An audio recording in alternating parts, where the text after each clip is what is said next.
nobody in my high school would have looked at me and said, that one, she's going to grow up in professionally named sex positions. There's no LinkedIn drop down for that job because I checked, and yet here I am. 15 years, 43 positions deep, several sex swing brands, and apparently this is my life now. Today I'm going to tell you actually how it works because, to be honest, some of the names are brilliant. Some of them just happen, and there's a couple I'm still not happy with and I might tweak in the future. First, some ground rules. There are rules even for naming sex positions. Rule 1 is that the name has to tell you something about the position.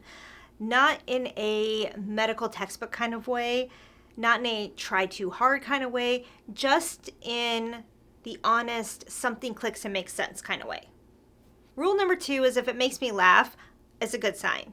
If it makes me wince, which rarely happens, that's a no.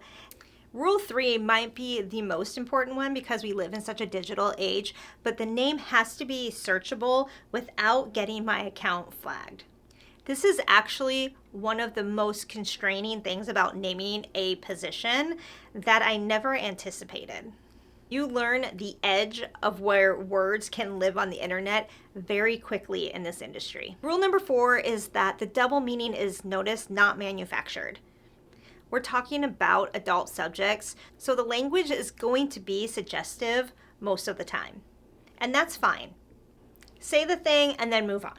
The last test is, would I say it at a trade show? Granted, I work in the adult industry, so I can almost say anything at a trade show, but there are still some things that I probably wouldn't. Okay, so how does naming a sex position actually happen? Let me give you a few examples. The Super Bowl Sundae. The official description for this position reads, a bowl of popcorn, a TV remote, football on the TV, and your hot-ass woman between your legs. That's it. That's the whole description. It's not complicated. That's it completely. Now, this one also kicked off an unintentional food theme. And that food theme has since taken on a whole life of its own. We now have a smorgasbord, a sausage feast, and a buffet, but spelt like Jimmy Buffett. Not like the French restaurant, but said as buffet. Though both involve arriving hungry and leaving satisfied. So to be honest, I didn't plan any of this. It just kept happening. I've stopped trying to correct course along the way. And then I have a position called the helicopter. She lowers herself onto him and then uses a swivel attachment that rotates, full rotational spin like a helicopter on his member. When I explain this one at a trade show, people are either very interested or very alarmed. No one has really ever looked mildly curious. It's kind of an either or. There's no middle ground with the helicopter. This position also spawned the Fidget Spinner. And this one is rated 10 out of 10 for difficulty, hardest on our scale. It's named after a toy, of course, the Fidget Spinner, that was everywhere in 2017 and then vanished. The mermaid underwater sex position, I know, right? How the hell did I come up with it? Well, naming sex positions is hard work. I was staring at this and the guy just kept looking like he was snorkeling, floating face down. And there it was. That's the whole story. Some names come from craft, some come from just being in the room long enough, and some come from being really tired and thinking a guy looks like he's snorkeling upside down. The groper. This one my husband is very proud of. He is also the programmer of our websites behind the scenes. He's our entire web team in himself. And he describes the groper that he named like this. So Angela always calls me, her husband, a groper. I'm going to take this as a sign that it's on her bucket list.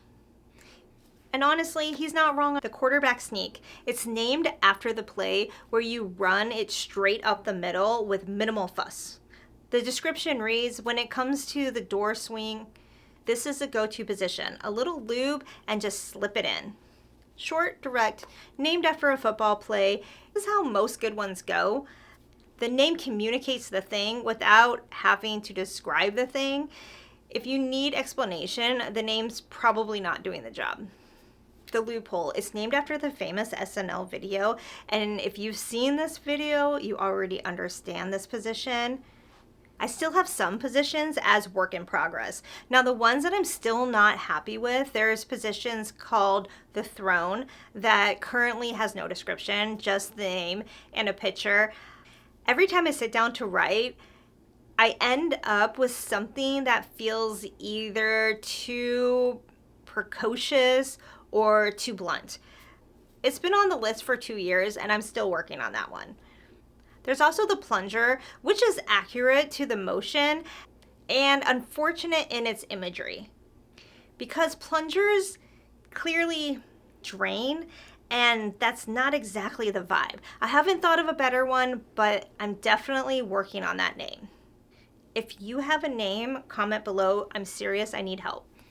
When you have something like positions, it's doing more than just a name. The name is the first thing that a couple sees when they're trying to figure out what the next step is. It's what the person shows to the other person sitting across the table, and they're half laughing, half genuinely curious. It makes the whole thing feel like something fun to do together and not just a manual you're reading.